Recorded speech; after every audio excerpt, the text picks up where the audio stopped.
एक डायरी ज्योति मौर्य को पहुंचाएगी जेल, योगी तक पहुंच गई सीक्रेट डायरी। लखनऊ से बड़े एक्शन का आदेश, निकल जाएगी एसडीएम साहिबा की अकड़। बेवफा एसडीएम साहिबा के कारनामे सुनकर योगी भी रह गए दंग, बॉयफ्रेंड पर गिरी गाज।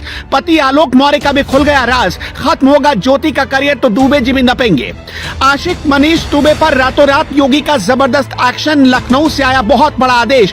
पति आलोक मौर्य को मिलेगा न्याय, बाबा का बुलडोजर तैयार, धमकाने वाले भी नहीं बचेंगे। जिस पत्नी को अपनी सारी दौलत संपत्ति दांव पर लगाकर कर्ज लेकर एक डी ग्रेड की नौकरी करने वाले पति ने पढ़ाया, उसके साथ उसकी अफसर पत्नी इतना बड़ा धोखा करेगी उसने कभी सपने में भी नहीं सोचा था। लेकिन अब बेवफा एसडीएम बीवी के कारनामों की पूरी लिस्ट आ गई है।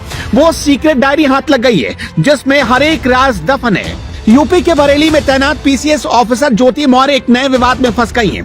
पहले से ज्योति मौर्य और उनके पति आलोक मौर्य का विवाद सुर्खियों में है। आलोक मौर्य कई गंभीर आरोप लगा चुके हैं, लेकिन अब आलोक ने अपनी पत्नी के फोन से कुछ ऐसा व्हाट्सएप चैट लीक कर दी जिसमें ज्योति मौर्य के रिश्वत लेने का जिक्र है, जिसके बाद पति पत्नी का विवाद अब एक नए मोड़ पर पहुंच चुका है। ज्योति मौर्य के पति ने इन आरोपों से जुड़ी चिट्ठी मुख्यमंत्री योगी आदित्यनाथ को भी भेजी है। साथ ही व्हाट्सएप चैट के अलावा एक डायरी के कुछ पन्ने होने का जिक्र है।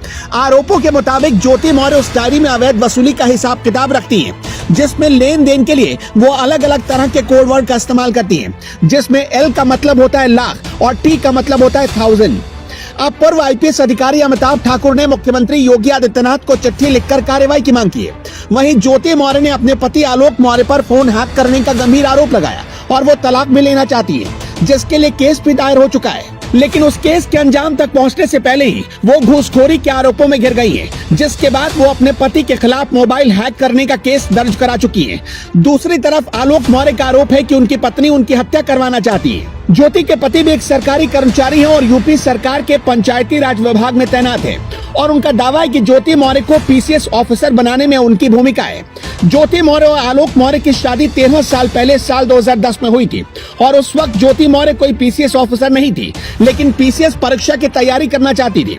आलोक के मुताबिक उनकी हैसियत पत्नी को पढ़ाने की नहीं थी, लेकिन उन्होंने कर्ज लेकर ज्योति को परीक्षा की तैयारी करवाई। 2016 में ज्योति मौर्य ने पीसीएस परीक्षा पास कर ली और प्रदेश में 16वीं रैंक हासिल की। उन्हें एसडीएम के पद पर राज्य सरकार ने तैनात भी कर दिया।